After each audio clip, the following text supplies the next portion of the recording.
નમસ્કાર ધોરણ 10 ના બધા જ ગુજરાતભરના વિદ્યાર્થીઓને કાલની અમારી પાવરફુલ ટિપ્સમાં ખૂબ જ મજા આવી, રિસ્પોન્સ મળી રહ્યા છે. આજે આપણે 25 તારીખ છે, 28 તારીખે તમે બધા જ એક્ઝામ હોલમાં પહોંચી ગયા હશો. આજે બીજી 2-3 ટિપ્સ આપણે જોઈએ. 4 સેક્શન છે, બધાને ખબર છે, રાઈટ. થિયરીમાં 2-3 માર્ક, 2-3-4 માર્કના ક્વેશ્ચન છે. એ સેક્શનમાં ડિફરન્ટ ટાઈપ ઓફ ક્વેશ્ચન છે જે દરેકનો 1 માર્ક છે. હવે અહીંયા મેં કાલે જેમ કીધું એમ કે કયું સેક્શન ચાલુ કરવું તમારે એ આપણે જોઈ લીધું, પણ સાથે સાથે આપણને બધાને ખબર છે કે દરેક વખતે ન્યૂ સેક્શન છે એ ન્યૂ પેજ ઉપર, નવા પેજ ઉપર સ્ટાર્ટ કરવાનું છે હંમેશા, અને છતાં આપણે ભૂલી જઈએ છીએ. આવું જ ઘણા નાના નાના પોઈન્ટ છે જે આપણે ચર્ચા કરવા, પણ આ સૌથી પહેલા ઇમ્પોર્ટન્ટ છે કે જે તમારી પ્રેઝન્ટેશન ચેકર પાસે, જે ફેકલ્ટી ચેક કરે છે એની પાસે તમારી એક સરસ મજાની ઇમ્પ્રેશન છોડીને જશે. તો એના માટે શું કરવું? કારણ કે જ્યારે તમારા પેપર હાથમાં આવે છે ને ત્યારે તમારું પ્રોપર બધી જ ઇન્સ્ટ્રક્શન તમને ખબર છે, પણ જેમ જેમ ટાઈમ પસાર થાય છે એમ તમારું જે કંઈ આ બધા ક્વેશ્ચન્સ તમે વાંચો છો ને ન આવડતું, એટલે તમને સ્ટ્રેસ, કન્ફ્યુઝન આ બધું પેદા થાય, એટલે તમે ક્યાંક આ ભૂલ કરી જતા હો છો.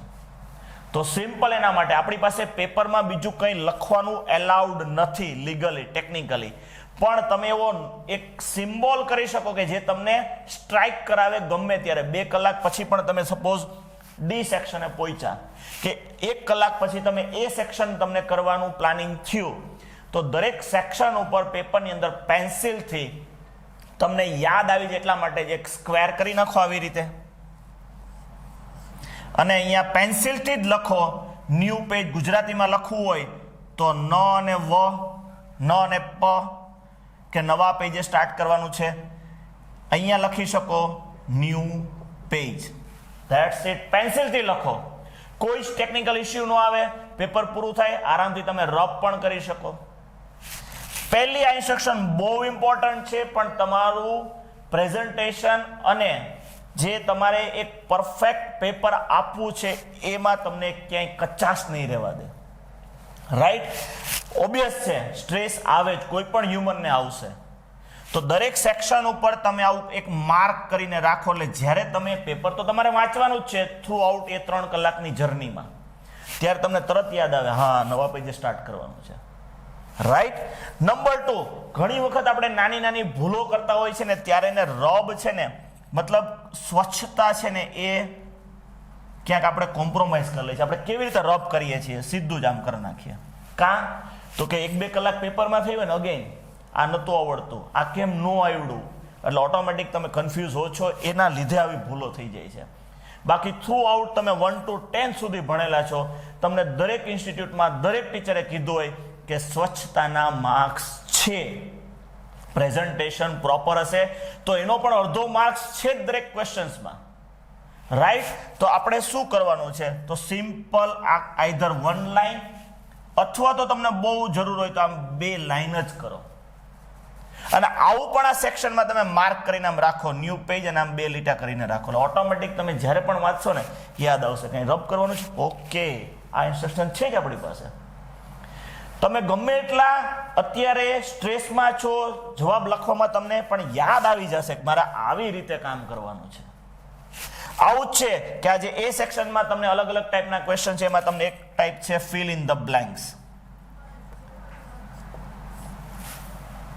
રાઈટ. ફિલ ઇન ટાઈપના જે ક્વેશ્ચન છે એની અંદર પણ તમે જ્યારે આખું સેન્ટન્સ પછી જે વર્ડ તમારો આન્સરનો વર્ડ છે કે ભાઈ આ મારો આન્સરનો વર્ડ છે, તો એની નીચે લાઈન કરવાનું ભૂલાય નહીં.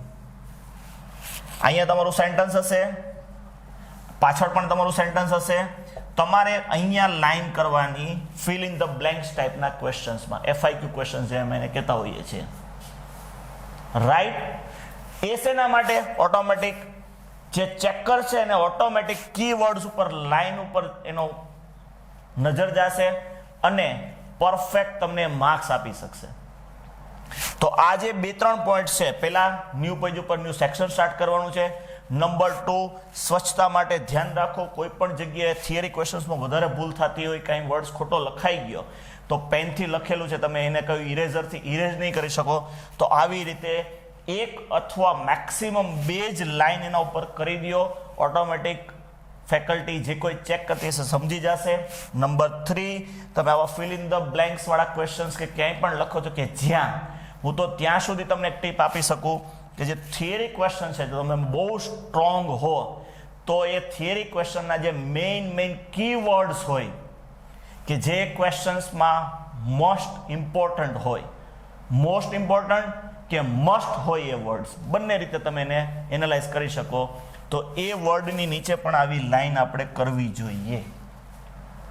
એ ઓટોમેટિક તમારી પ્રેઝન્ટેશન સ્કિલને પ્રોપર ફેકલ્ટી સુધી પહોંચાડશે અને એના લીધે તમારા માર્ક્સ ઇમ્પ્રૂવ થવાના ચાન્સીસ 100% છે. રાઈટ, આવી જ ટિપ્સ સાથે પાછા કાલે મળીશું.